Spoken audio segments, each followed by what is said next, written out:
Muito bem, irmãos, a paz do Senhor Jesus, glória a Deus, glória a Deus, glória a Deus, glória a Deus. Obrigado a todos os que estão participando deste curso. Que o Senhor Jesus continue vos abençoando, dando graça e sabedoria, em nome de Jesus. Vamos à palavra do Senhor. O nosso estudo vai se iniciar da seguinte forma. Temos três modos de começar a ler a Bíblia. O primeiro modo é o que nós vamos fazer, que é de Gênesis a Apocalipse. O segundo modo é o modo comparativo, que é quando nós comparamos as leituras de um capítulo com o outro. Por exemplo, você está lendo o livro do Gênesis e você vai buscando as referências até chegar no livro do Gênesis de novo. É outro modelo de se estudar a Bíblia, começando pelo livro de Lucas, Evangelho de Jesus Cristo, segundo escreveu Lucas, e dali por diante você vai até o Apocalipse. Quando terminar, volta para o livro do Gênesis, assim dará certo também. Mas, pelo método de ensino que nós vamos tratar aqui, nós vamos estudar a Bíblia de acordo com ela, da forma como ela está organizada. A Bíblia ela não é organizada de forma cronológica, muito embora já exista Bíblias por aí colocadas na ordem cronológica. Mas, sendo assim, nós vamos estudá-la de Gênesis até o Apocalipse.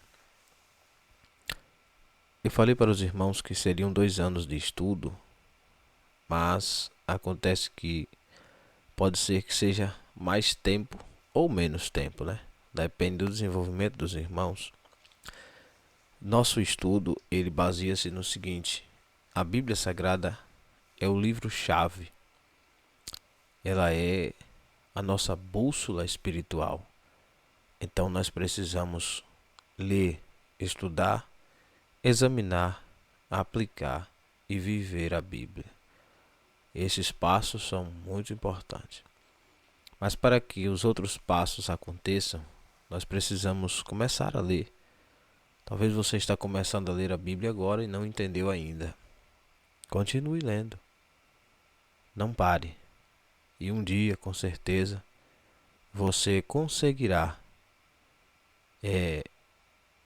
atrair a presença de Deus para as Escrituras e ser iluminado por ela.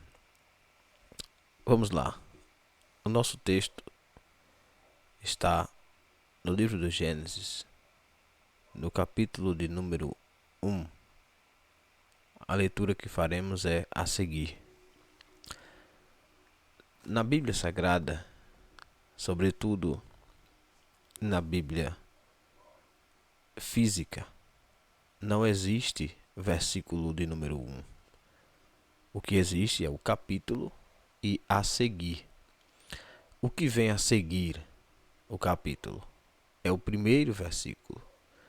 Então, quando você for ler a Bíblia ou expor para alguém, nunca diga Gênesis, capítulo 1, versículo 1, ou Êxodo, capítulo 1, versículo 1, e assim sucessivamente, pois versículo 1 não existe. O que existe é o capítulo 1 a seguir, porque o que você está lendo aqui não é o versículo 1, você está lendo o início do capítulo 1. Então, é capítulo 1 a seguir. Você dará seguimento ao capítulo 1. Outra coisa é que não existe verso na Bíblia, é versículo. Verso é uma coisa que tem rima, que está rimando com outra frase, dando seguimento a outra coisa, antecedendo ou colocando-se à frente daquilo para que haja uma harmonia. Mas a Bíblia não tem verso. Por exemplo, quando você abre um livro comum de poesia, está lá escrito verso 1, verso 2, verso 3, assim sucessivamente. Por exemplo, quando eu digo minha terra tem palmeiras, onde canta o sabiá, né? As aves que aqui gorjeiam não gorjeiam como lá. Quer dizer, isto é um verso. Isto aí sim é um verso. Tanto quanto o hino nacional brasileiro, você vai encontrar muitos versos na melodia, na música, na cantiga. Ali você encontra verso, mas aqui na Bíblia não. A Bíblia não tem verso. A Bíblia tem versículo. Essa então é a diferença entre verso e versículo. A bem da verdade é que verso também pode significar outra coisa. Significa contrário, né? Por exemplo, numa luta, existe o oponente fulano de tal, que vai lutar, verso ciclano. Ou o significado de verso também pode ser uma coisa que está por trás, né? No verso, né? Frente e verso. E a Bíblia não é assim. A Bíblia, ela é a face de Cristo. Ela é a frente. Ela vem à frente para iluminar. Não tem nada oculto. Ela é a revelação. Outra coisa é você dizer que recebeu uma revelação na palavra. A palavra é revelação. Então você não pode dizer que recebeu a revelação, porque a revelação é Cristo. Ele já veio faz muito tempo. Então o que se diz é que você foi iluminado. Você recebeu a iluminação. Então vai aprendendo aí, para quando você for expor a palavra de Deus, você já ter essa noção de que existem algumas diferenças. E nós, como pessoas que estamos sempre à frente de algum trabalho ou da obra de Deus, ou estamos pregando ou expondo a Bíblia, precisamos aprender isto para não errarmos. Talvez você não soubesse disso, mas conhecereis a verdade, né? E ela vos libertará. Então, não existe verso, é versículo. E não se diz revelação na palavra, se diz iluminação. Quer dizer, ela sempre esteve revelada, você que não tinha visto. Então você será iluminado. Salmo 119, versículo 105 diz: Lâmpada para os meus pés é a tua palavra e luz para o meu caminho. Não são os meus. Você só tem um, você só segue a Cristo. Então é o meu caminho. Amém. A leitura do texto do capítulo 1 do livro do Gênesis, e na sua Bíblia está escrito Gênesis. Talvez esteja escrito o primeiro livro de Moisés ou o livro de Gênesis. Toda a Bíblia, mais ou menos nova, ou de alguns anos para cá, ela tem uma espécie de epígrafe. Uma epígrafe é este texto acima do capítulo que você vai começar a ler, às vezes até no meio de alguns capítulos. O que é esta epígrafe? A epígrafe é uma forma introdutória do que você vai ler no texto, para que você vá se situando, para que você entenda qual será o assunto, né? Uma espécie de prólogo, não é bem um resumo, é apenas algo que vai te dar um norte. Por exemplo, quando você estiver pregando, se você se esquecer de alguma coisa, você pode simplesmente olhar para a epígrafe e lembrar-se-á de qual era o assunto que você ia falar.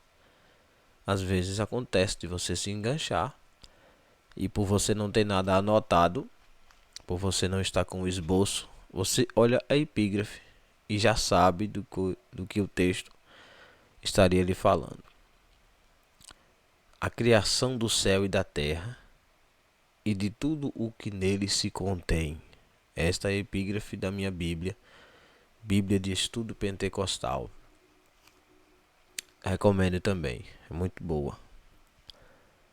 Diz assim: no princípio criou Deus os céus e a terra. Ponto final.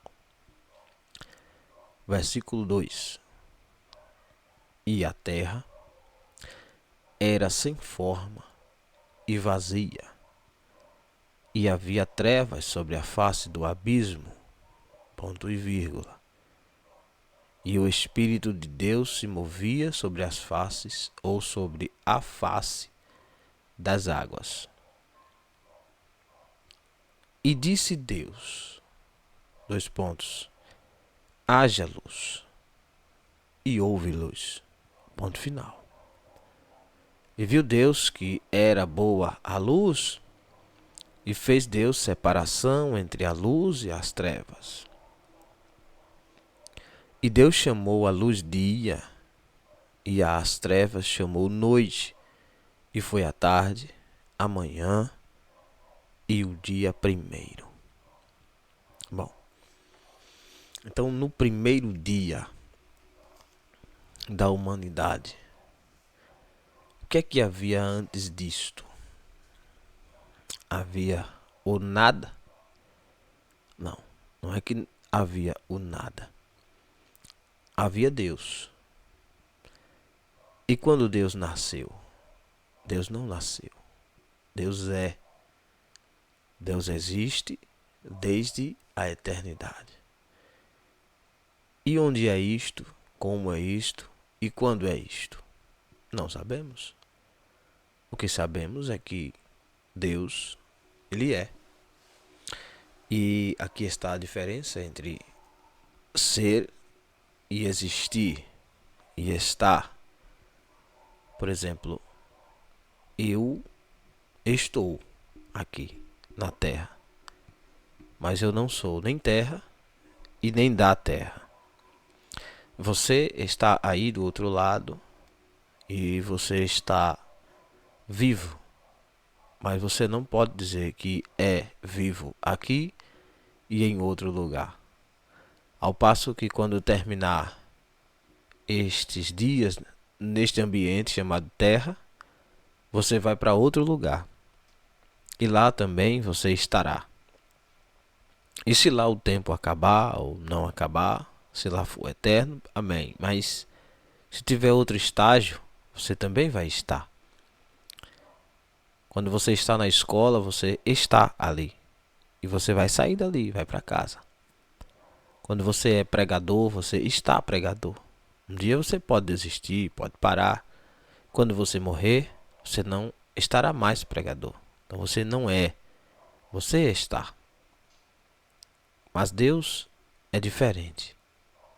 Deus, Ele é. Por exemplo, se Ele estiver aqui na terra, Ele continuará no céu, porque Ele é onipresente.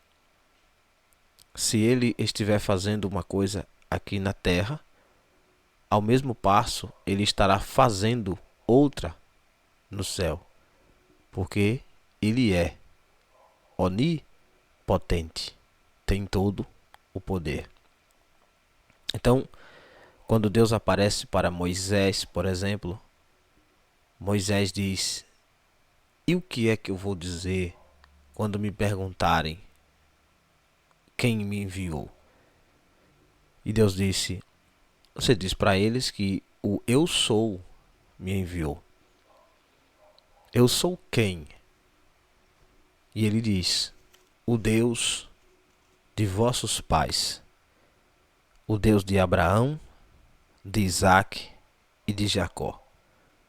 Onde estão Abraão, Isaque e Jacó? Nos céus. Eles são vivos. E Deus diz: eu sou o Deus deles. Observe que o Deus que está conversando com Moisés aqui, embaixo, chamando ele para um propósito, é o mesmo Deus que está lá, na mesa, assentado com Abraão, Isaque e Jacó. Então quando Deus diz eu sou, ele está dizendo que em qualquer momento, em qualquer tempo, em qualquer época, ele será, ele não estará, ele é. Em Isaías 43:13 diz: ainda antes que houvesse o dia, quando? Aqui, antes do dia ser criado, ele é. Quer dizer, ele não estava, ele é. Se na sua Bíblia diz eu era, aí está errado. Porque eu já vi algumas traduções dizendo eu era. Em Isaías 43:13. Bom, era uma coisa que passou. E hoje ele não é mais. Hoje ele é o quê? Outra coisa. Deus não muda. A essência de Deus não muda. O que ele pode mudar é a sua forma de ver, os seus pensamentos. Pelo sim, pelo não. A vontade dele muda. Ele se ira, ele chora, ele se entristece. Ele é uma pessoa. Mas nada do que acontece ao redor do mundo, do universo, seja da terra, no céu ou no inferno, fará com que Deus mude em essência. Então é por isso que ele diz que ele é. Eu não sou. Por exemplo, se algo acontecer lá fora e alguém me chamar, vai mudar algo dentro de mim. Algo dentro de mim vai mudar. Se alguém me disser algo que me alegre, eu sentirei alegria. Posso ser influenciado por aquilo. Se alguém me contar uma mentira, eu posso mudar algo dentro de mim acreditando que aquilo é verdade. Se alguém me disser algo que me entristece, eu, depois disso, vou chorar. Posso mudar o meu conceito a respeito de alguém. Mas Deus não. Deus nunca será abalado por nada disto.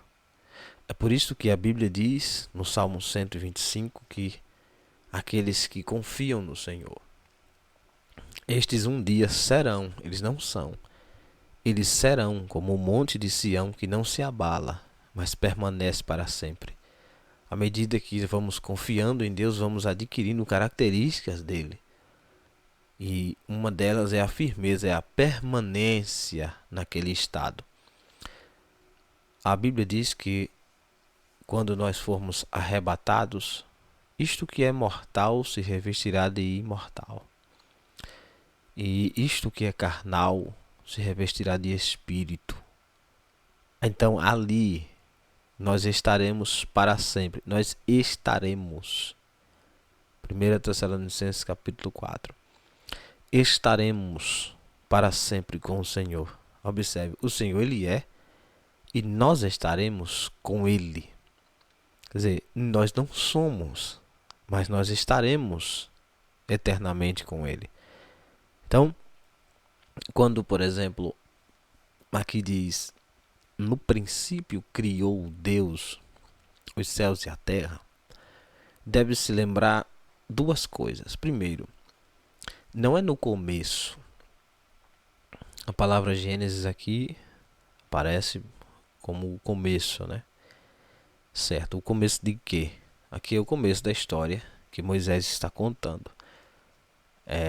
Realmente a história do homem tem um começo.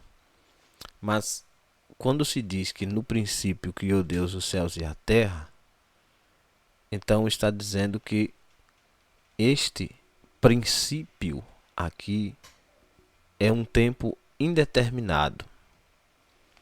É um tempo em que só Deus sabe que tempo é, em que momento foi.